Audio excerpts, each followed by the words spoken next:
Hi friends, ನಾನಿವತ್ತು ಮೀನು ಸಾಂಬಾರು ಮಾಡ್ತಿದ್ದೀನಿ. ಮೀನು ಸಾಂಬಾರು ಮಾಡೋಕ್ಕೆ ಬರದೇ ಇರೋರು, ಫಸ್ಟ್ ಟೈಮ್ ಮಾಡ್ತಿರೋರು ಕೂಡ ತುಂಬ ಈಸಿಯಾಗಿ ಮಾಡ್ಬೋದು ಮನೇಲಿರೋ ಇಂಗ್ರೀಡಿಯೆಂಟ್ಸ್ನ ಬಳಸ್ಕೊಂಡು.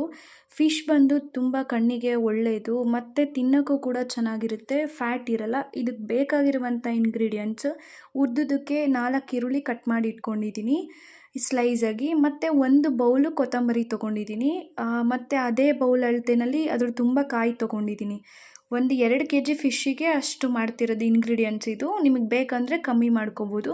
ಮತ್ತು 2 ಇಂಚು ಶುಂಠಿ ತೊಗೊಂಡಿದ್ದೀನಿ. ಬೆಳ್ಳುಳ್ಳಿ, ಈರುಳ್ಳಿಗಿಂತ ಬೆಳ್ಳುಳ್ಳಿ ಜಾಸ್ತಿ ತೊಗೊಳ್ಳಿ, ತುಂಬ ಚೆನ್ನಾಗಿರುತ್ತೆ. ಮತ್ತು ಹುಣಸೆಹಣ್ಣು ನನ್ನ ಕೈಯಲ್ಲಿ ಹಿಡಿಯುವಷ್ಟು ತೊಗೊಂಡಿದ್ದೀನಿ. ನಿಮಗೆ ಬೇಕಾದರೆ ನೀವು ಕಮ್ಮಿ ಮಾಡ್ಕೊಬೋದು, ನೀವು ಹುಳಿ ಎಷ್ಟು ತಿಂತೀರಾ ಅದನ್ನು ನೋಡಿಕೊಂಡು.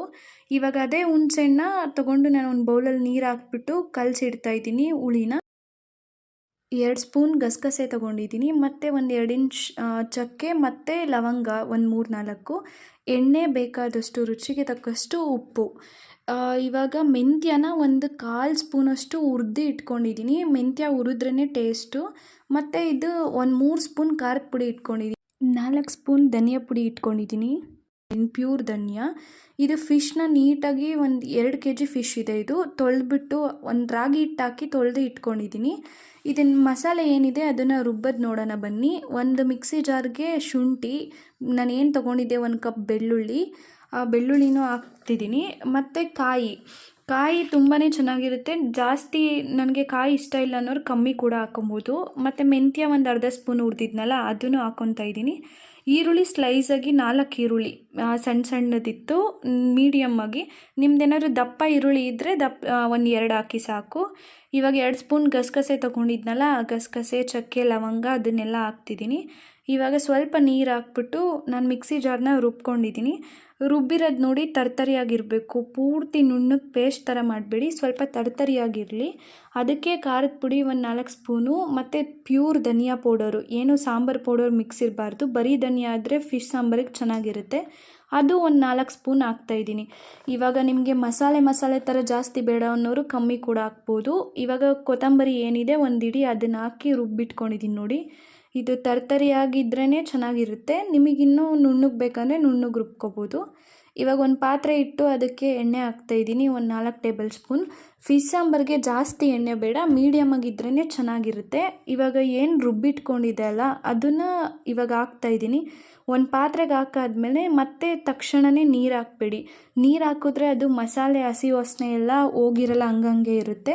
ಫಸ್ಟು ಹಸಿ ವಾಸನೆ ಹೋಗಬೇಕು, ಒಂದು 5 ನಿಮಿಷ ಸೌಟೇನು ಆಡಿಸ್ದಂಗೆ ಹಂಗೆ ಬಿಟ್ಬಿಡಿ. ಇನ್ನೇನು ಸ್ವಲ್ಪ ತಳ ಹತ್ತುತ್ತಿದೆ ಅನ್ನೋ ಥರ ಇದ್ದಾಗ ಸೌಟಲ್ಲಿ ಆಡಿಸಿ. ಸೌಟಲ್ಲಿ ಆಡಿಸಾದ್ಮೇಲೆ ಇವಾಗ ನೀಟಾಗಿ ಅದು ಎಲ್ಲ ಕಡೆ ಮಸಾಲೆ ಜಾರ್ ತುಂಬ ಮಸಾಲೆ ಆಗಿತ್ತಲ್ಲ, ಅದು ಜಾರ್ ತುಂಬಾ ಅದೇ ಅಳತೆಗೆ 3 ಜಾರಷ್ಟು ನೀರು ಹಾಕ್ತಿದ್ದೀನಿ. ಇವಾಗ ನೀವು 1 ಬೌಲ್ ಮಸಾಲೆ ಹಾಕಿದ್ರೆ 3 ಬೌಲಷ್ಟು ನೀರು ಹಾಕಬೇಕು, ಮೀಡಿಯಮ್ ತೆಳ್ಳಗಿರ್ಬೇಕಂದ್ರೆ. ಗಟ್ಟಿ ಬೇಕಂದರೆ ನೀವು ನಾರ್ಮಲಾಗಿ ಕನ್ಸಿಸ್ಟೆನ್ಸಿ ನೋಡ್ಕೊಂಡು ಹಾಕ್ಕೊಳ್ಳಿ. ಅದು ಮೀನು ಸಾರು ಆಮೇಲೆ ಸ್ವಲ್ಪ ತೆಳ್ಳಗಾಗುತ್ತೆ, ಮೀನು ಹಾಕಾದ್ಮೇಲೆ ಗಟ್ಟಿ ಏನು ಬರಲ್ಲ.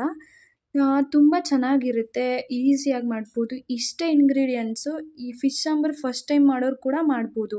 ಇವಾಗ ಹುಣಸೆಹಣ್ಣು ತುಂಬ ಹುಳಿ ಇದ್ದರೆ ಸ್ವಲ್ಪ ಕಮ್ಮಿ ಬಿಡಿ, ನಿಮಗೆ ಹುಳಿ ಜಾಸ್ತಿ ಇಷ್ಟ ಆಗಲ್ಲ ಅನ್ನೋರು ಸ್ವಲ್ಪ ಕಮ್ಮಿ ಹಾಕೋಬೋದು. ಇಲ್ಲ ಪರವಾಗಿಲ್ಲ ಅಂದರೆ ಹಾಕ್ಕೋಬೋದು. ಹುಣಸೆಹಣ್ಣೇ ಮೇಯ್ನ್ ಟೇಸ್ಟು ಮೀನು ಸಾರಿಗೆ. ಇವಾಗ ಒಂದು ಸ್ವಲ್ಪ ರುಚಿಗೆ ತಕ್ಕಷ್ಟು ಉಪ್ಪು ಹಾಕಿ ಅದನ್ನು ಬಾಯಿ ಮುಚ್ಚಿಬಿಟ್ಟು ಮುಚ್ಚಿ ಕುದಿಯೋಕ್ಕೆ ಬಿಡ್ತಾಯಿದ್ದೀನಿ. ನೋಡಿ ಇವಾಗ ಎಷ್ಟು ಚೆನ್ನಾಗಿ ಕುದೀತಿದೆ. ಕುದಿಬೇಕಾದ್ರೆ ಒಂದೊಂದೇ ಫಿಶ್ ಹಾಕಿ, ಫಿಶ್ನ ಪಕ್ಕ ಹಾಕಬೇಡಿ. ಅದು ಒಂದ್ರ ಮೇಲೆ ಒಂದು ಹಾಕಿದ್ರೆ ಅದು ಕಲ್ಸ್ಕೊಳೋ ಥರ ಆಗಿಬಿಡುತ್ತೆ. ದೂರ ಫಿಶ್ ಬಿಡಿ, ಒಂದೊಂದೇ ಪಕ್ಕನೇ ದೂರ ಹಾಕಿ. ಆವಾಗ ನೀಟಾಗಿ ಹದವಾಗಿ ಬೇಯುತ್ತೆ. ಒಂದು ಫಿಶ್ನ ಹಾಕಾದ್ಮೇಲೆ ಒಂದು 10 ನಿಮಿಷ ಬೇಯಿಸಿದ್ರೆ ಸಾಕು, ತುಂಬಾ ಚೆನ್ನಾಗಿರುತ್ತೆ. ಫಿಶ್ನ ಜಾಸ್ತಿ ಬೇಯಿಸೋದೇನು ಬೇಡ. 10 ನಿಮಿಷ ಆದಮೇಲೆ ಸ್ಟವ್ನ ಆಫ್ ಮಾಡಿ, ಮತ್ತು ಮೀನನ್ನು ತುಂಬ ತಿರುಗಿಸ್ಬೇಡಿ, ಸೈಡಿಂದ ಒಂದೊಂದೇ ಪೀಸ್ ಹಾಕ್ಕೊಳ್ಳಿ ನೀಟಾಗಿ, ಇಲ್ಲಾಂದರೆ ಕಲ್ಸ್ಕೊಂಡ್ಬಿಡುತ್ತೆ. ಈ ವಿಡಿಯೋ ಇಷ್ಟ ಆಗಿದ್ರೆ ಒಂದು ಲೈಕ್ ಮಾಡಿ, ಶೇರ್ ಮಾಡಿ, ಕಮೆಂಟ್ ಮಾಡಿ, ಸಬ್ಸ್ಕ್ರೈಬ್ ಮಾಡೋದನ್ನು ಮರಿಬೇಡಿ.